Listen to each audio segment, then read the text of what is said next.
Hey guys, welcome. All right, so it's 6 on the dot, so we're just gonna go ahead and get started. For those of you who are watching this later, so this is a live. I am going to have this recorded for anyone who joins late, and for those who want to watch it later, well, it's recorded, so you can watch it then. So welcome everyone. This is going to be an overview of the solar eclipse in Aries. What does that mean? What does that mean for you? And how to use this new moon as the opportunity to create and manifest with everything being a little crazy. So, solar eclipse, what that is the Earth, the moon, the sun. The moon is in between the two. So, that's where you get the eclipse from. But it ends up being a pretty strong energy. And if you look on any of the websites or different channels that you find on YouTube, there's all different types of stuff that people are talking about when it comes to this solar eclipse. I'm going to try to keep it in layman's terms and as close to basics as possible because I want everyone to understand what all of this means. So, it's happening on the 29th degree in 50 minutes on the astrological chart, or kind of like on the wheel. And what that means is it's on that last little cusp before jumping into the next house, into the next sign. So we're on that last little leg. But it's extremely strong, not only because it's kind of dipping out of it, but because it's actually a solar eclipse. And so take that as an opportunity to look at, okay, like if you can look at your own chart, where do you have certain signs or certain planets on the 29th degree? If any of them are in Aries, you're going to definitely feel this a little bit more than others. Now, this week in general, this is happening, by the way, on April 19th, depending on where you're at, or April 20th, where I'm at on the East Coast. It's happening right around a little after midnight on the 20th of April. So I'm recording this in advance so that anybody who would want to know kind of what to expect, because you can already feel it now. And for those of you that are on, if you want to put in the chat what's showing up for you now in terms of energies, you can. I am not 100% familiar on how to check that on here, but if I'm able to engage with you, cool. And if not, I'll read them after. So yeah, you can already pick up on some of the energies that are going to start showing up. Now, the energy is going to be in reference to the sign. So Aries is all about ambition, getting things done. You can get even a little bit restless from like not getting to do all the things. And it's one of those kind of signs that it can push you towards things, but a solar eclipse is actually a time to kind of step back. It is not your time to be doing all the things. It is an opportunity to maybe be strategizing and planning, but not to do all the stuff, which is very opposite of Aries. But the reason why is because this solar eclipse is going to be extremely unpredictable. All solar eclipses are unpredictable. They usually bring about change that is unexpected. It's powerful because it's meant for your highest good. It's meant to support you on changing direction. So think of it as like you're kind of like going on the path, like doing your thing exactly the way you're supposed to be. And then all of a sudden, boom, something happens. And that boom, something happens usually is divine intervention, or if you want to believe in the energy, it's the energy shifting in order to put you on maybe a different path or in a different direction to get you to what's going to be the better situation for you. So between now and the lunar solar eclipse is when you are going to not want to be doing anything a little crazy. That means like making decisions, purchasing something, like purchasing a house or taking out a massive loan or trying to start a business or doing anything that would be big on a scale, or something that would be decision making that would be affecting you, whether it's around your relationships, around your career, around, I brought up purchasing, so finances, all those kinds of things. Don't be making any big decisions. Right now is a great time to be looking at what you would want to be making a decision on and making sure you understand all the pieces, all the parts, that you know the pros, you know the cons, and then you have that to the side or to as the form of an awareness before you actually make the choice. So that's what's showing up in reference to that. Now I want to talk about too, this is our second Aries new moon. We already had one back on March 21st. Oh, cool, I am seeing your things. You've been feeling impatient with your business plans. Yeah, I appreciate you putting that out there. So with that, and this is just part of it, like you can still have the business plans. You can start with doing all the pieces that you can without the doing part is part of why this is very important to understand, that because this is a solar eclipse, This is not the time to actually be taking action. So thank you for commenting that. I do want to bring people back though. Think about what you were doing on March 21st. That was our last new moon. What was going on around that time?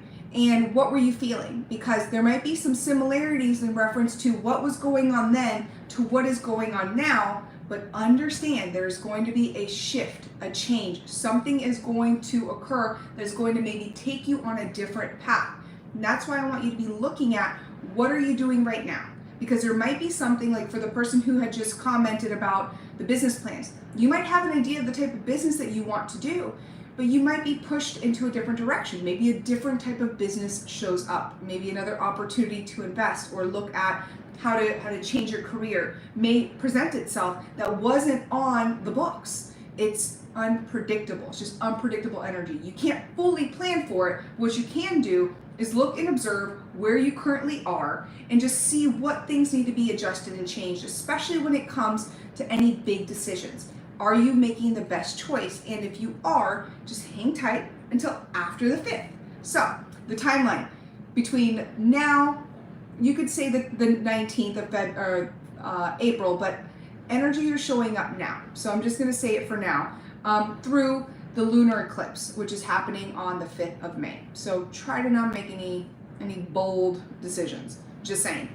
And also going back to the 21st of March, reflect back on how you were feeling, what was going on, and just take that into consideration with where you're going to be going moving forward. Because with the new moon is our opportunity to manifest, to create, to set intentions.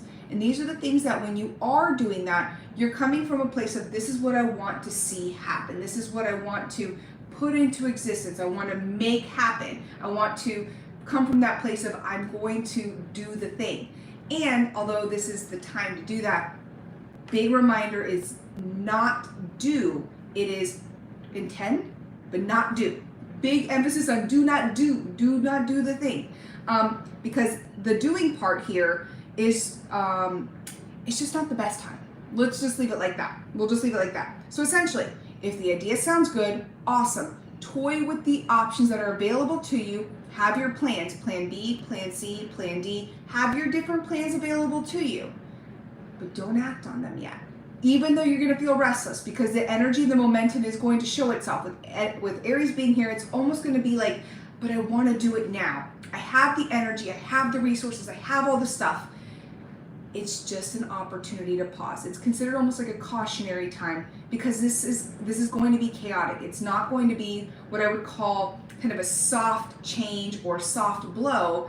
It's actually going to be pivoting, turning, shifting, and it can be very abrupt. And when it does happen, having those different options in place or almost having a great way of analyzing or looking at the whole thing is going to support you in how it is that you shift when that change happens, when the path shifts, or when the trajectory changes. You'll be more prepared. So consider this an opportunity to prepare. So with the new moon and setting intentions, for me, I'm going to be setting intentions on what I want to see happen and what I want to create. But I'm also going to have in mind that if those things don't happen, then what? And if those things don't happen, then what? And just be open to what starts to show. Because this is not a control piece. This is not asking you to take the reins on something and figure it out. You're actually going to have things that are completely out of your control. And it would be, I guess, foolish to think that you can't control it. And I mean that nicely. It's just, there's just going to be things that are out of our control. And this is definitely one of those times that is going to be out of your control. Other things are happening around this time. So we're going to be going into solar eclipse in Aries, the 19th, 20th, wherever you're at. And the moon and the sun are going to be square Pluto. Now, I'm going to only touch on this super briefly because we're talking about the solar eclipse. We're not talking about Pluto.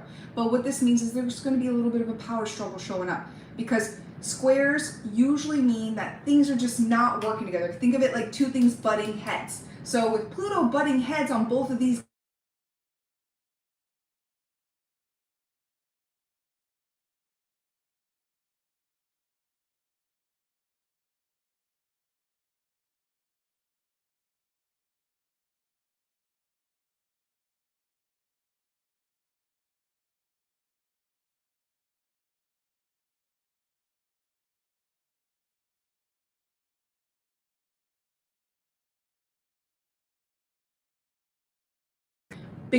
bigger than just you and I. So be open to seeing what those are. So that's happening. And then we have the sun's moving into Taurus on the 20th. Cool. And then we have Mercury retrograde happening on the 21st, which I'm going to have a separate video on that. I'll be talking about Mercury retrograde. It's not as crazy as everyone makes it out to be. If you can plan, it's kind of like weather forecasting. If you know it's going to rain, you know to bring an umbrella, you know to wear the boots. And so it's just planning appropriately based on what's showing up. And it's the same thing with this, with the solar eclipse. If you know you're going into territory that's going to be unpredictable, a little volatile, probably chaotic and climactic, what can you do to prepare yourself? How can you prepare and be in a place where it's going to support you in the process of it versus thinking that you can do something with all of it? So that's what's showing up there. Something else I wanted to touch on is the people that are going to be pretty affected by it. We'll just call it that. I mean, everyone's going to be affected by it. Everybody. So collectively, it's going to cause shifts for everybody. The signs that are going to have more of an effect are going to be our cardinal signs. So Aries, Cancer, Libra, Capricorns, and especially if you have anything, especially personal planets, your sun, moon, or rising ascendant sign within 5 degrees of 29 plus or minus. So that's what, 24 degrees? Yeah, I'm doing my math right. 24 degrees all the way to 4 degrees into the other sign. So those would be big signs. So that's on Taurus, Leo, Scorpio, and Aquarius. If you're in any of that, you are going to feel this more. You are. And just be aware of that. And when you do, this is just meaning that, okay, so it might feel like you're being pushed more, or things are maybe causing more blockages, or feel like you have more obstacles or challenges in your place. They are meant for your highest good. I want to re-emphasize that this is not your time to do something, that as the changes are happening, it's meant to support you in the long run as it's happening. So it's changing your trajectory as a support system. So I think I touched on all the notes that I wanted to talk about here. Any other comments? No, I think that was the only comment that came through. I just want to make sure I don't ignore anyone when I'm blurbing out. Something else I wanted to say too. With it being the new moon, it's a great time to clear out your space and make space for more important things or the necessary things that you're going to need. So when I talk about setting intentions and manifesting and creating and doing the things we would typically do around a new moon, it's also like, okay, now that I made sure that I cleared out my stuff, especially around the full moon and we released, make sure that it's really clear, because you are about to move into something that's gonna feel like you need time, space, and that opportunity to be able to adjust. So if there's anything you need to clear out, whether it's certain people, places, things, do that and be okay with what that looks like, because it's just meant to be. If it's not meant to be in your space and it's starting to go, let it go. Don't hang on to something or pull onto something and assume that if you hold on tighter, it's going to stay. Holding on tighter only stresses you out. It's not, if it's not meant for you, it shouldn't be that hard. You shouldn't have to hold on to something so tight. So I just wanted to add that. All right, I think that's all I wanted to talk about with the solar eclipse. Like I said, I am going to be doing a video on Mercury retrograde, which is happening April 21st through May 14th. And that video, if you turn on your notifications, you'll get notified. Please subscribe in order to get notifications and to follow along and all of those things. I am going to be doing a lunar eclipse live, kind of like this one, the one that's happening in Scorpio, and that's going to be on the 5th of May. So I'm going to be doing the live though on April 30th, 6 p.m. It's a Sunday, Eastern Standard Time. So just want to put that out there. Now let's get into the fun stuff that I like to do, which is a collective reading. So now we're going to do a collective reading. What's showing up for the collective in reference to the solar eclipse? What are some things that we need to know? We talked about what the kind of the astro piece is, but let's talk about, okay, so what's something coming from spirit? What do we need to know? So let's do that. And as I'm shuffling the cards, I want to mention, for those of you who have never pulled up your astrological chart or don't know how, there is a free website called astro.com, ASTRO.com. and you can put your information in there. It'll ask you for your date of birth, time of birth, your location, and from there it'll pull up a chart. Now it's gonna look like hieroglyphics, it's gonna look like gibberish, but get familiar with where certain planets are, what your top 6 are, and that way when you go into whether it's a reading with me or anyone else that you might watch on YouTube or other platforms, it'll at least give you an idea of who and where certain things are, especially when it comes to degrees and things like that. So just want to throw that out there. Okay, now that that blurb happened, let's go into the cards. All right, first card is 10 of Wands, 4 of Coins, Pentacles, and the Fool. All right, so message for the collective in regards and around the solar eclipse is do not go overboard with having to do all the things. 10 of Wands is like, look, the uphill battle is not worth it anymore. You gotta scale it back or you're gonna lose yourself. And this is just reminding you to almost like hold tight to what it is that you have available to you too. 4 of Pentacles is a card that's like kind of like, okay, what do I need to hold on to so that I can feel safe, so I can have security, so that I can feel like things are going in a manner that I can be prepared for.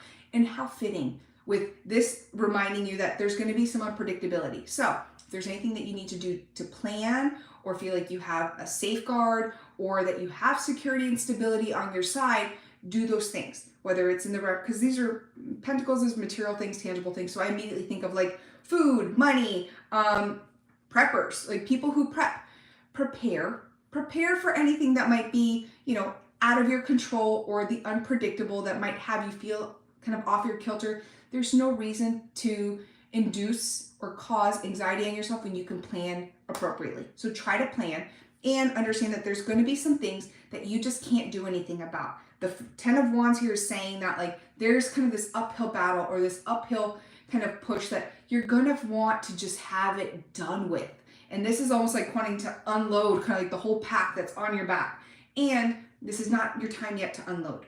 Remember that. You still have to hold on to what's there. Be ready for whatever's showing up, because when you do unpack your load or kind of remove it from yourself, you want to be able to remove it based on the circumstance that you're going into, not where you think you're at. Because this is not about the past. This is not about what has occurred. It's understanding that there's going to be shifts and changes because you can't predict them and it's going to be a little volatile. That don't just unpack yourself or kind of stop whatever it is that you're doing because you're tired. This is say, keep doing as you've been doing, even though you may not want to. Keep yourself in a safe and secure environment. So this is not quitting your job. Don't do that. This is not the time to do that. Please do not. Hang tight. There's going to be shifts and changes. And because the Fool's at the end, which I love that the Fool's here, this reminds us that there is going to be that opportunity for adventure and next steps, next things that are going to happen. And when they do present themselves, that is when you want to be going for it. So collectively, right now, hunker down, stay safe, stay secure. Although that's not my favorite message because I don't want to hear that. But you know what? If that's what it is, it is. And understand that as the season or kind of the turbulence passes, that's when we will see, okay, now that the wind has blown and we have that opportunity, we can go for the things. We can do all the stuff. The person who had commented about, you know, their business, your time will come with your business. Although you're getting impatient and you want some shifts and changes to happen, it's not yet. But hang tight. Do as you've been doing. Keep doing the thing, because your opportunity that's going to present itself is going to be kind of the next steps. What do I want to see happen? How do I want it to grow? And it may not be the same thing that you were already anticipating. So I don't know, keep an open mind. You might see some shifts, and those shifts again are for your highest good. So I don't know. All right, so that's your reading for you guys. If you can, please comment and let me know what supported you in this, what's something that you got out of the live, and if there's something else you would want to see on these conversations. I'm still trying to figure out how to do this. I'm glad I saw that the comments do pop up so I can engage with you guys. But if there's anything that you want to see, let me know, because I want to be able to interact with you and also offer the information that's supportive and helpful. Please subscribe if you haven't subscribed already, and turn on your notifications so you can actually get notified of when stuff comes up. Share with somebody that you think can find this valuable, And as always, I appreciate the support. You guys have been awesome. Still growing here on YouTube. And I can't thank you enough for those of you who have sent wonderful messages and letting me know that this is valuable to you. So anyways, that's it guys. Bye. Take care.